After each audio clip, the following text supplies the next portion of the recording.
जो आज मीठा रेसिपी ना यूज करवा आम छेना ना मावा किंतु मीठा बनवा बहुत ही टेस्टी आ देखा भी बहुत सुंदर आ खावा बहुत ही नरम लगे घर सामग्री रे आज मीठा रेसिपी बनवा आग को राखी पूर्णमी तो ये रेसिपीटा निश्चिंत बनातु। तो चलतु आज रेसिपीटा स्टार्ट करवा। तो ये बनवाई मुझे नहीं सुजी गोटे गिना तो मोटा हो सरू हो सुजी आपन ग्राइंड कर आपण रेसिपीटा भल हम। तो मुझे गोटे गिना सुजी माप हिसाब से नहीं आपण जेकोसी जगह मेजरमेंट हिसाब से नहीं पारे मुझे सुजी की ग्राइंड करके नहीं आसी।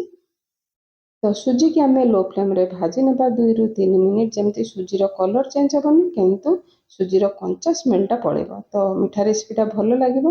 तो मुझे 2 ରୁ 3 मिनिट ये भाजी नहीं सुजी देखिपे सुजीर कलर चेंज है कि झुरझुरा हो जाए। तो गोटे गिना सुजी की 2.5 गिना क्षीर नहीं। तो आम सुजीटा जिते भलसे जंती हम मिठाटा आमर से नरम बनब। तो ये अधा चामच चीनी देची बड़ चामच आउटे मिठार टेस्टर बालांस मुझे पिंचटे लुण देची। तो सबको पकेला आम भलसे गोले नेबा। तो जो गोलेबी से गैस रे लो फ्लेम रखी सबको भलसे गोलेला गैस रेटा आम मीडियम करने जमती आमर डो बनब से समय तक आम आम सुजी की जंती नेबा। तो 3 ରୁ 4 मिनिट समय लगे। ये बास्ना देची गोटे चमच गुआ घी आ जब गुआ घी भी दौरान आपन जिते जंतुंट साइड रू माने कड़े लगे आराम से आपणकर जमी अटा चकटा डो भाया ये कड़े छाड़ से समय जाए सुजी को भलसे जंती नेबा।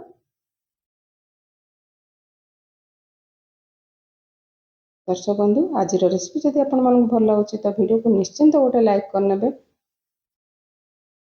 तो ये आमर जंती होगला सुजी तो गैस रे बंद करनबा गोटे जो थी कि आप भलसे चकटी पारे से भाई गोटे बड़ जगह को सुजी को सब बाहर करनबा।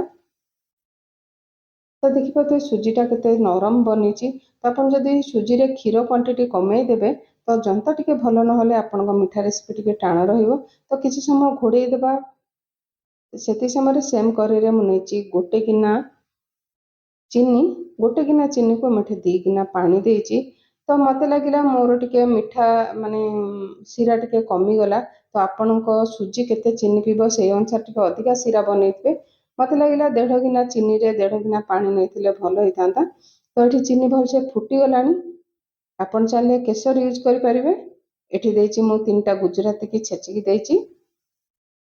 ये टिके फूड कलर मु देवी आपन चाहे ये फूड कलर को स्किप करके आपन केसर भी दे पारिबे।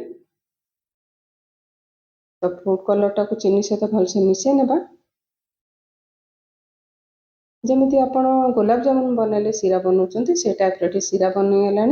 तो ये गैस रेट आम बंद करनबा। तो सीरा को आम ये साइड रखा जो आम सुजी जंती देखिपे टे उषुम अच्छी प्राय 4 ରୁ 5 मिनिट आम सुजी को भलसे चकटी नेबा। जिते भलसे आमर सुजीटा चकटा हे आपंकर मीठा रेसिपी से भल हम। तो मुझे यूज कर गोटे 10 टंकिया पैकेट अमूल आपन जदि अमूल यूज करने को चाहूना क्षीरटा टे बहलिया ने जेहेतु मीठार रेसिपी बनूची तो टे कौन कि आप मावा कि कौन जिन यूज कर मीठा रेसिपीटा भल हम। तो ये अमूल गोटे पैकेट यूज कर जोटा कि 10 टंकिया पाउच आसूँ। तो अमूल पकेला सबको भलसे गोले नेबा जदि आप हाथ में टे लगुच तो गुआ घी टे देकी भलसे चकटी ने जमी सुजीटा सहित आपण अमूलटा भलसे मिसीज।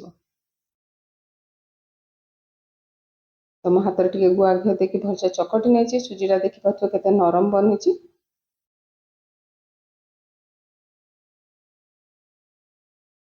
यदि आज रेसिपी भल लगे तो वीडियो को लाइक करने चैनल नुआ थे चैनल को सब्सक्राइब करने फेसबुक पेज रे देखुले फेसबुक पेज को फॉलो करने। तो आपन को जिते बड़ छोट साइज आपन मीठा बनवार अच्छी से हिसाब से आप गोटे गोला नियंतु आ भलसे चिकन करी हाथ में गोल कर जमी क्राक रही जमी फाटबनी। तो देखिपे मुझे बेसी बड़ ना कि बेसी छोट ना से हिसाब से नहीं 2 हाथ टे प्रेस करके पानी हाथ हो मझे गोला करने देखा भी सुंदर लगे आपड़ खाइले टे छेना झिली टाइप लगे। तो आंगुठी को टे पानी हाथ होकर गोल कर।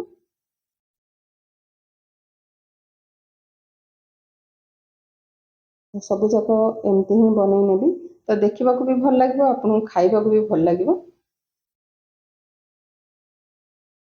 ତ ଆଉ ଗୋଟେ ଏଠି ବନଉଛି ଦେଖିପାରୁଥିବେ। ସେମ୍ ସାଇଜ୍ର ବନେଇବେ, ବେଶୀ ବଡ଼ ବନେଇଲେ ବେଶୀ ବଡ଼ ବଡ଼ ଲାଗିବ, ବେଶୀ ଛୋଟ ବି ବନେଇବେନି। ଏମିତି ମିଡ଼ିୟମ୍ ସାଇଜ୍ର ବନେଇଲେ ବହୁତ ସାରା ମିଠା ବି ବନେଇଯିବ, ଖାଇବାକୁ ବି ଭଲ ଲାଗିବ। ତ ଦେଖିପାରୁଥିବେ ଗୋଟେ ଗିନା ସୁଜିରେ କେତେ ସାରା ଏଠି ମିଠା ବନିକି ଆମର ରେଡ଼ି ହେଇଗଲା।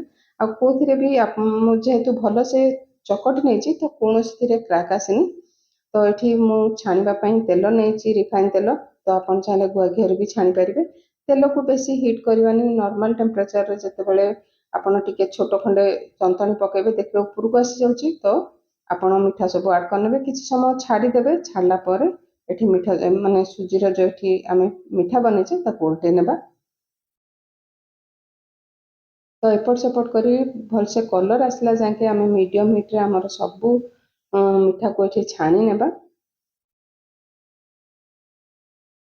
ତ ଆପଣ ହାଇ ଫ୍ଲେମ୍ ଜମା କରିବେନି, ଭିତରୁ ଭଲସେ ମାନେ ଭାଜି ହେବନି, ଉପରୁ କଲର୍ ଜଲ୍ଦି ଆସିଯିବ, ତ ମିଠାଟା ଭଲ ଲାଗିବନି।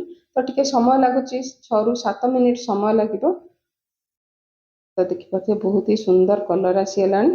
ତ ସବୁକୁ ଏଠି ବାହାର କରିନେବା। ତ ପ୍ରଥମରୁ ଶେଷ ଯାଏଁ ମୁଁ ଗ୍ୟାସ୍ର ହିଟ୍ ମିଡ଼ିୟମ୍ ରଖିଛି।